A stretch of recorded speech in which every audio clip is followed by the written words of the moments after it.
what do I even say about this cigar? What's up, guys? Welcome to Smoking UK, where we review, communicate, and educate all things tobacco. Today, I'm smoking a cigar that's been staring at me every time I walk into New World Humidor, and I finally get to sit down and smoke it, and you get to come along with me on this journey. It's a shame because the presentation on this cigar is so beautiful. I almost feel a bit reluctant to light it up. But of course, I'm talking about the Gurkha Royal Challenge in the Toro. It's a beautiful size cigar, absolutely flawless presentation on that beautiful reflective gold. Let's run the intro. Let's get it cut. Let's get it lit. And let's find out what this cigar is all about. We interrupt this program to bring you an important announcement.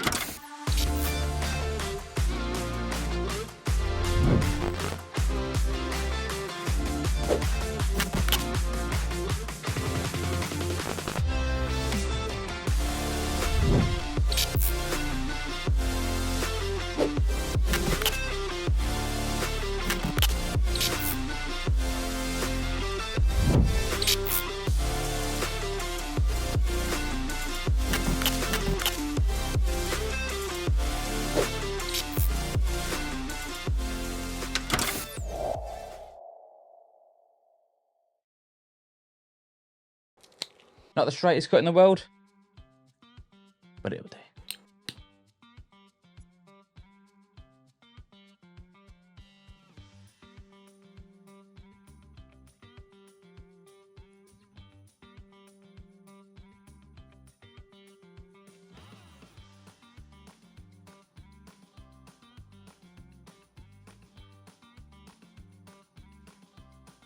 Okay, that is a lot lighter than what I thought it was going to be. It's really nice, it's really smooth. We talk about it all the time. When you do your initial light ups on a cigar, it's always normally a little bit spicy. We've mentioned it so many times, but if this is your first time watching, tobacco leaf obviously come up to a point. That point, because there's less surface area, has a higher ignition rate, so they always put it at the foot end of the cigar. Because it's burning hotter, normally it's a lot spicier, it's a bit more bitter, and that is again why cigars normally get more spicy and bitter down the bottom, because the tobacco is burning the hottest it's been. So the hotter it's burning, the more bitter and more spicy it's going to be. So most cigars, normally, no matter what the build is, which we'll jump into in a second, is going to start off quite spicy. But that isn't. That's very smooth. It's quite creamy. It's stereotypical from the tobaccos that are used in this cigar.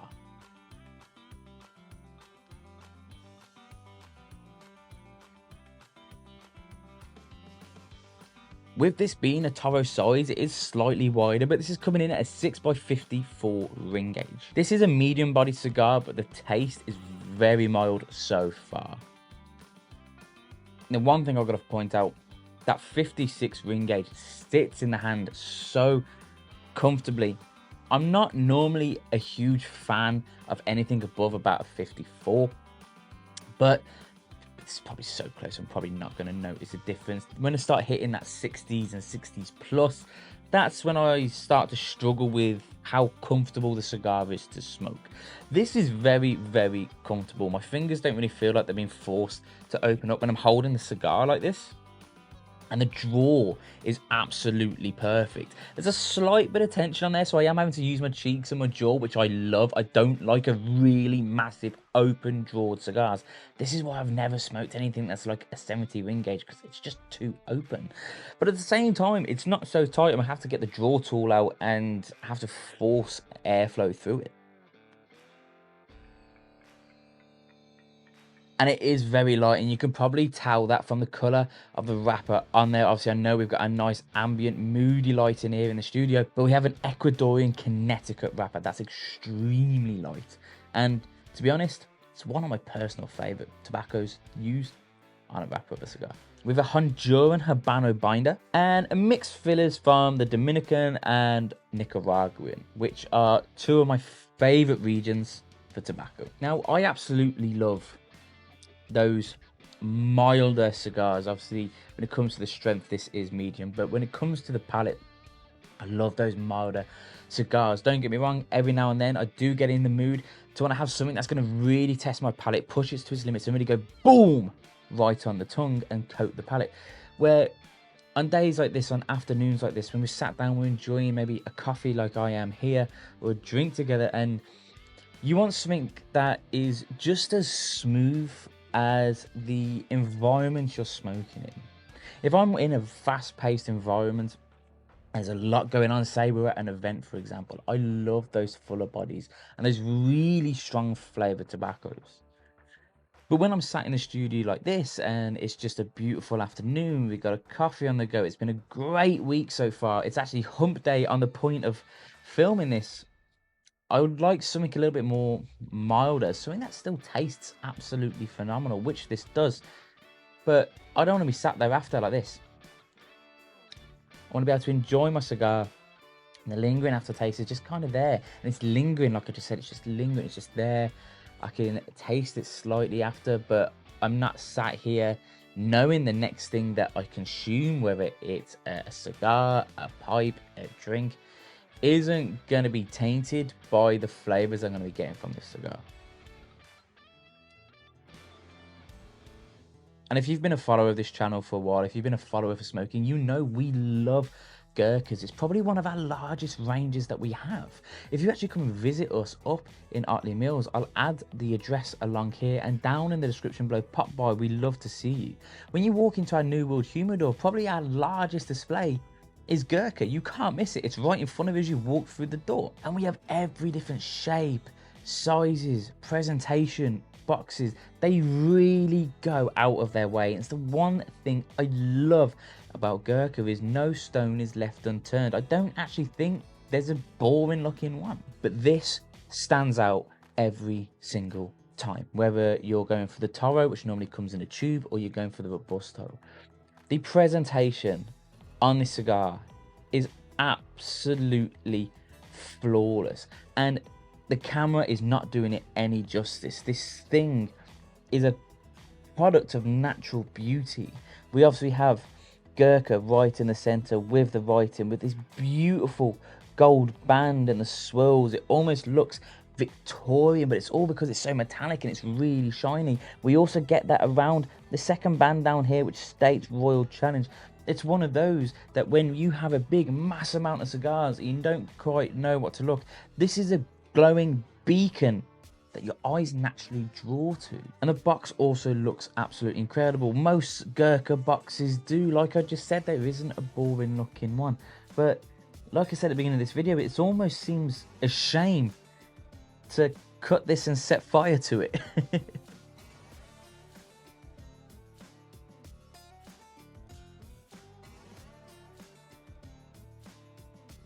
And that retrohale is so smooth. Getting a lot of wood, a lot of oak. It's a little bit floral, but those woody profiles are really coating that palate. There's very little spice on this cigar. Now, I'm not massively into spice bombs. I don't like cigars that really blow my palate to pieces with spice, and that's probably why I love lighter cigars. There is little to no spice on this. The little amount that you do get is more like a white pepper, and it's right here at the back of the throat, right at the back of the tongue, and it doesn't distract you from the rest of the flavor profiles you're getting on the palate and in the nose. The aroma in the air again is absolutely stunning, and I say this in every video, I can't wait until, I don't know, smell-o-vision is designed, and I tell you what, you're going to start loving these videos even more because it smells absolutely beautiful in here. Absolutely flawless. Let's jump ahead into the second third.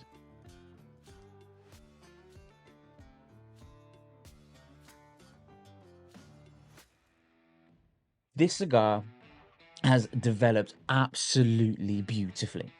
What was once a very mild on taste and flavor at the beginning of this light up has developed into this definitely medium bodied that this cigar is labeled as. I wasn't getting that medium bodiness at the beginning of this, especially when it comes to the taste and the flavor.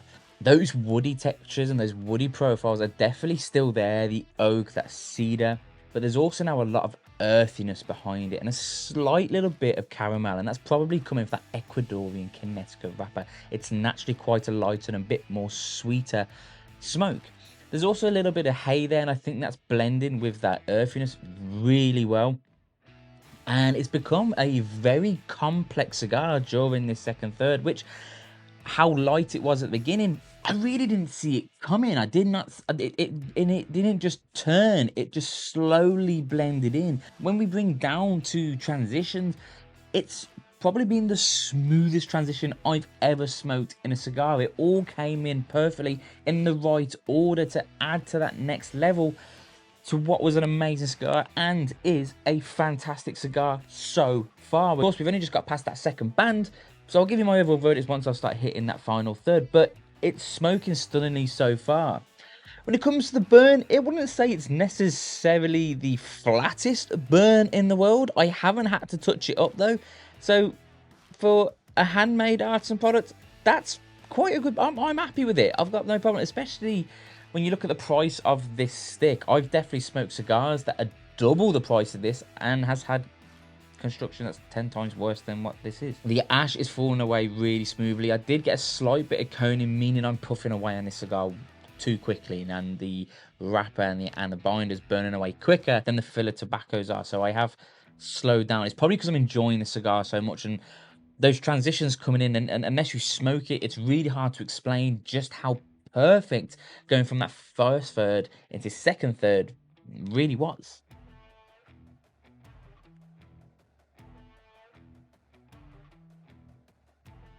And that smoke is really thick, it's really smooth. It's almost like a silk quilt just in your mouth. You can definitely feel the smoke there. The smoke is very dense, but it's so smooth. It's very comfortable to smoke and very comfortable to hold. I'm actually enjoying this a lot more than I thought I was going to, and this could be a contender to become one of my favorite Gurkhas. If you've watched any videos from my channel, you'll know so far the Gurkha Seduction blew me away, and I would still put it in my top 3 cigars I've reviewed on this channel. If you haven't seen it, I'll leave a link in the description below for you to go check out that video. It was absolutely impeccable, and the amazing thing was, it's like one of the cheapest Gurkhas on the UK market. But this is a really, really strong contender.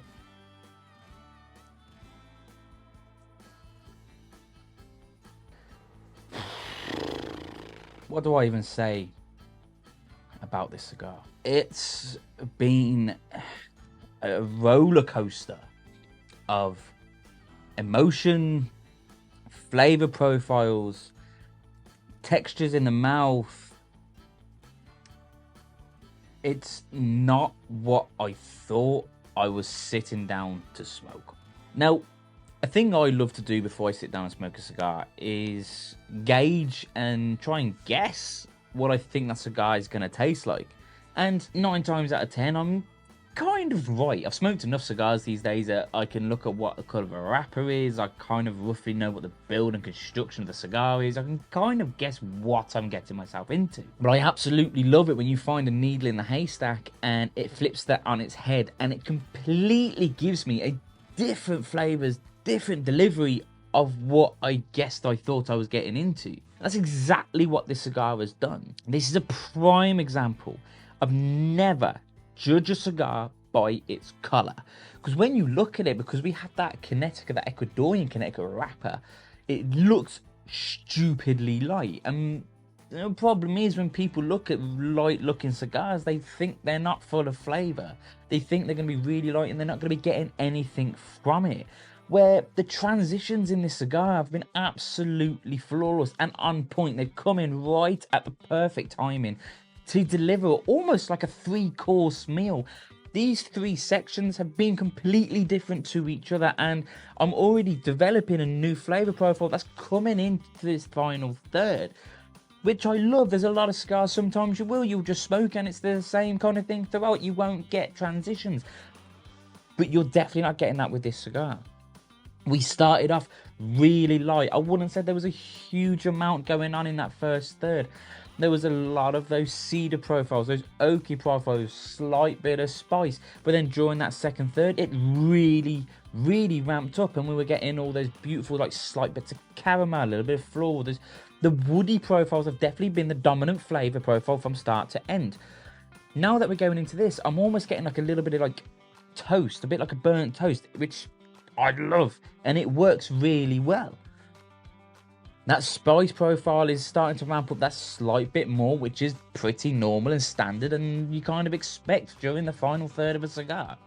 You know, the tobaccos are burning the hottest they've been. Producing more heat produces more bitterness. And this is exactly why I said most of the time an initial light up is a little bit more spicier because it's burning hotter. But I think with that, with the little bit of the toast that I'm getting, which is really strange, I don't get that very often on a cigar, mixed with those beautiful flavor profiles of the wood and the earthiness and that slight bit of straw, it's all coming together and layering like a beautiful, perfect symphony dancing around the palate. It's really shocked me, and you know, it's you might have even tell from throughout this video, I've got more excited the more into the cigar I've got. And it really has. It's been nothing like what I thought it was going to be like. And I love it when a cigar surprises me just like that. The burn, we're slightly getting a small, tiny little crater right here. Again, it's not really nothing I've got to worry about. All I do is place the slightly longer bit at the top. Take slightly longer draws and that will correct itself. I haven't had to touch the cigar up at all throughout this entire session. We're getting a slight bit of cracking, hoping that will see there. And what that can form is that might be my problem, is I always recommend people, when you're taking a cigar out of the humidor, allow it time to reach room temperature, especially if you're aging cigars for a little bit longer. So you should be keeping your cigar slightly cooler. Allow time for you to bring it up to room temperature. I normally take my cigars out about an hour before I tend to smoke them, where I didn't with this one. I took it straight out, sat down in front of a camera and lit it up. I kind of went against my normal practice when it comes to cigars. So what that's probably done is the temperature of that cigar has dramatically changed so fast that once the heat has applied it, because that has only just developed, that hasn't been there for the whole cigar. Once the heat's hit it, the tobaccos on the inside have swelled and it's cracked that wrapper. So that's probably my fault. That's my bad. But I thought that'd be really important to point out to you, and it's a great lesson to give your cigars enough time to develop room temperature, because temperature is quite important when it comes to cigars, and it's overlooked a lot of the time. Absolutely flawless from start to finish. So that's it, guys. That's the Gurkha Royal Challenge Toro. Personally, this one came in the tube. You can get them in the boxes as well. It's been absolutely fantastic. It's been flawless. I've enjoyed every single second of it, and it's almost sparked this new love and made me realize why I love Gurkha so much. They receive a lot of hate across the internet, and I never truly understand why. This has been absolutely stunning, and a great reason to never judge a cigar by its color and never judge a cigar by its strength. It's been absolutely flawless. So thank you for coming along with me on this journey of discovery of the Gurkha Royal Challenge. Personally, at the point of posting this video, Christmas is right around the corner. I think it would make an amazing gift. The presentation is flawless. It looks really fancy. It looks like it should be a gift. And I think any cigar smoker you buy it for is going to love it. Of course, it goes without saying, hit that subscribe button. We've grown this channel 10 times faster than what we thought we was going to. That's because of you amazing people. And the reason we sit down every single week and we put out content every single day is because you're all so amazing and we love you. And we are a family business. We want to welcome you into our family. And by hitting that subscribe button, you solidify that. So thank you so much for everybody who's done it already. If you haven't hit that subscribe button, enable notifications. We post multiple times every single day, especially over on our shorts. Amazing content over there. And coming into the new year, we have some incredible new content in the pipeline that hasn't been done before, and you're going to absolutely love it. Of course, it goes without saying as well, go follow us on social media. We're always doing giveaways, we're always doing promos, we're doing meet the teams, having a little bit of an insight, cigars, pipes, snuffs, tobaccos, you name it, cigarettes, you name it, we've got it. We're on pretty much every single social media platform, so whichever one you prefer, you'll find us, and all the links will be down below. Of course, go check out smokeking.co.uk. I'll leave that across the video here. Thank you for coming with me. We've been Smoking, and I'll see you in the next video.